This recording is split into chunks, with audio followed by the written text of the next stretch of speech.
ঢাকা ১৭ আসনে বিএনপির চেয়ারম্যান তারেক রহমানের পক্ষে নির্বাচনী গণসংযোগে অংশ নিয়েছেন কন্যা ব্যারিস্টার জায়মা রহমান। শনিবার দুপুর ১২টার দিকে গুলশানের পুলিশ প্লাজা এলাকা থেকে এ গণসংযোগ শুরু করেন তিনি।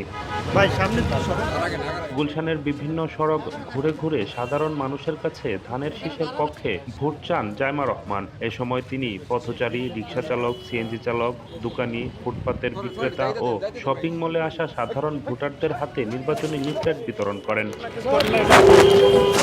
গণসংযোগকালে গুলশান এলাকার বিভিন্ন অফিস ও ব্যাংকের ভেতরেও প্রবেশ করেন তিনি। একটি বেসরকারি ব্যাংকের ভেতরে উপস্থিত ভোটারদের সঙ্গে কথা বলে ধানের শীষের পক্ষে ভোট চান এবং লিফলেট বিতরণ করেন তিনি।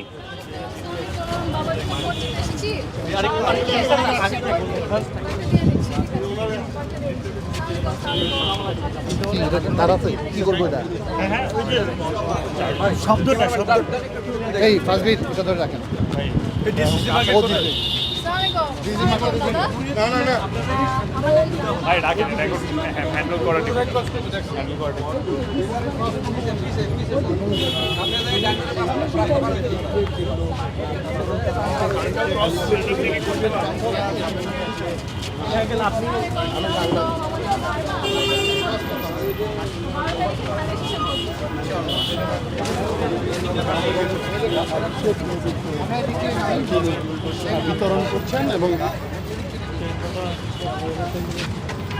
বাবাকে 12 তারিখ